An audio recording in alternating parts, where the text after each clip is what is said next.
Hello mga kabibig! Welcome back sa ring bagong YouTube channel. Ito ang pinakamaingay na YouTuber sa balat ng YouTube. Ako si Kabibig, maglebag-lebag na daw with evidence. Naku po!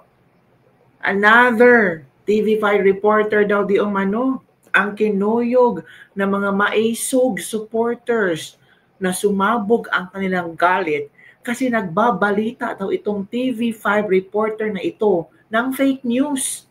Habang nag-report itong TV5 reporter, dinig na dinig sa environment niya na sinisigawan siya na sinungaling, fake news ang kanyang binabalita. So kailangan ba talaga gagawa ng fake news para panoorin? It's start of clickbaiting yata ang ginagawa niyo Tama ba yan? Naku, heto kabibig ang video kung saan sinisigawan ng maraming netizen itong TV5 reporter na ito at pinaalis sa venue. I think, saan ba ito? Sa EDSA yata ito? Ay, sa Maisog to kung saan nandun ang mga maisog nga mga supporters. I don't know, manood ta sa video kabibig na tila galit na galit ang mga tao. Bakit kailangan yung magsinungaling? Bakit kailangan yung siraan ang mga Duterte? Naku, grabe naman po sila.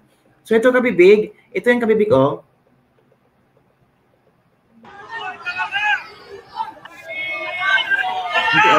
Report, kinuyog ang reporter ng TV5 na mga rallyista, maririnig sa video ang pagsabi sa reporter na sinungaling. Hintay mo kabibigan.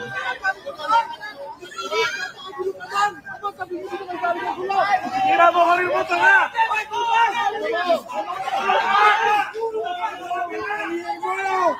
Anak ko. Sinungaling ka! Sinungaling!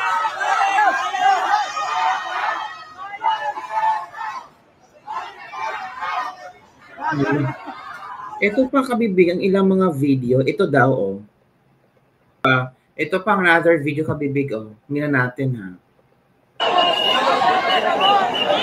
Kaya nagsisinungaling daw ang media. Kaya nagsisigawan yung mga kababayan natin dito. Nagsisinungaling po ulit ang media, mga kababayan ko. Okay. Sige.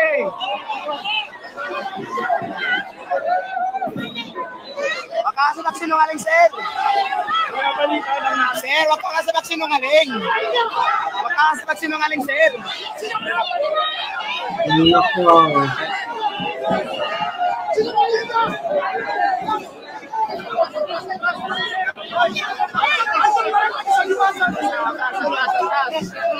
Atras.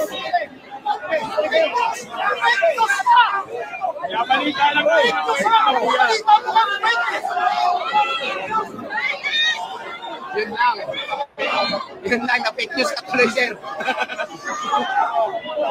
Aray ko, ang dami-daming tao kasi. Ang binalita daw, maisog daw ang nanggulo. Kaya nag-react ang mga tao. Yan, na-fake news ka pa Na sobrang daming tao dito, na-fake news ka pa kasi. Anak ng tao pa. Mayroon pa.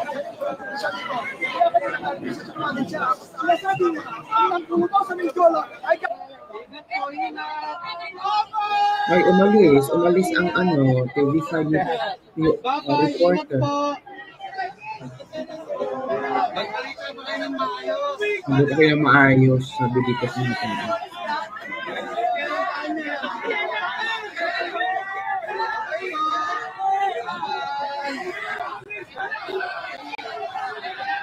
Kinuyog talaga.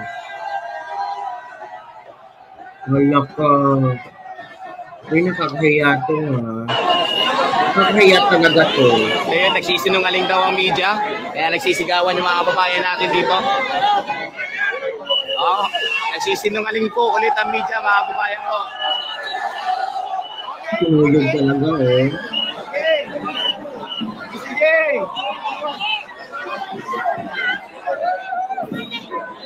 Makasabak sinungaling, sir. Sir, wag ka kasabak sinungaling.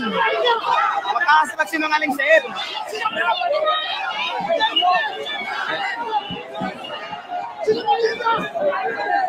Galit ang mga tao.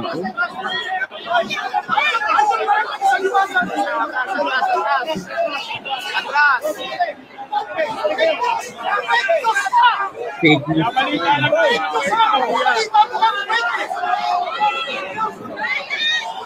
Yun lang. Yun lang, na-fake news ka tuloy, sir. Aray ko, ang dami-daming tao kasi, butik na yan, na-fake news ka pa eh. Sa sobrang daming tao dito, na-fake news ka pa kasi. Anak ng topa.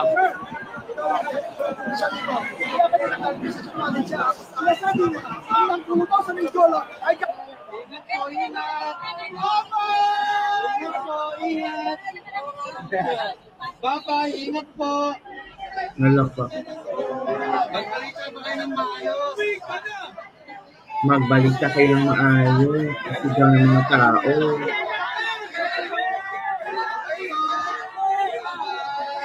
Inaalis talaga. Ito ang mga komento ng ating mga netizen, bayaran. Basta magnanakaw, kambalian ng mga sinungaling. Highs. TV5, ano na, magtino kayo, hoy. Yan, kuyog katuloy, TV5, hawaang. Totoo naman, puro fake news ang pinapalabas nila, sabi ni Prince Jams. Tangina nyo, kuyog kayo dyan, mga kupal, kapal mukha ng reporter na yan, basta bias mga nagpapalala.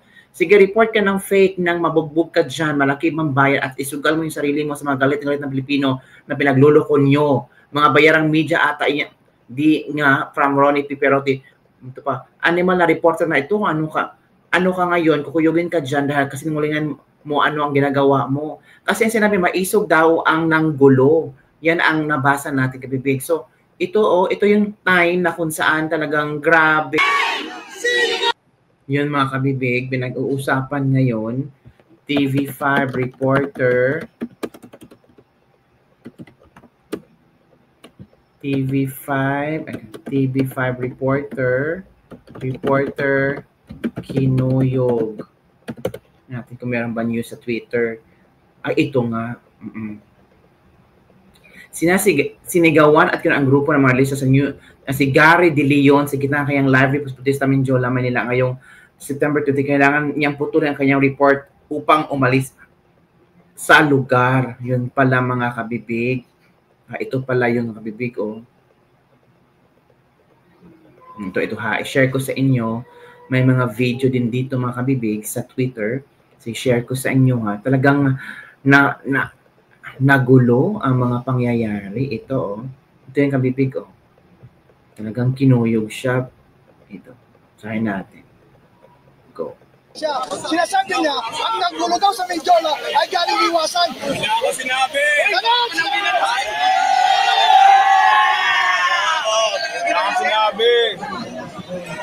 Ay, nako. Masisisi na naman para sa may isot ko.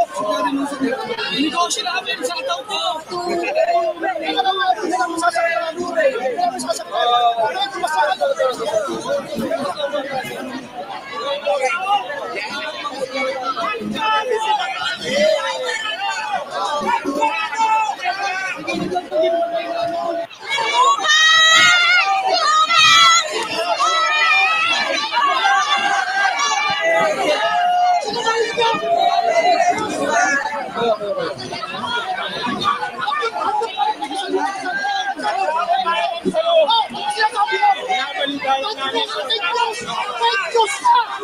Binabalita lang namin ang kwento.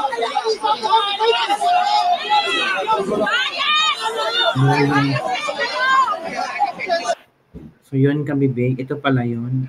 Grabe. Pinag-uusapan to. Ito pala yun, ito yun. Yan ito, i-share natin. Yan.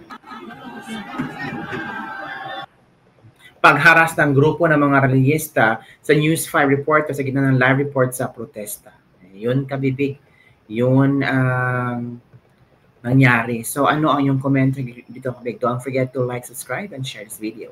Bye everyone. See you next time. Kaya nga sa mga reporter, kailangan din nilang mag-research at kailangan nilang alamin ang katotohanan. Diba? Before ito i-report. Lalo nang yung environment, mga tao doon alam kung ano ang katotohanan. So, pwede naman siya magtanong, di ba? Ay, naku.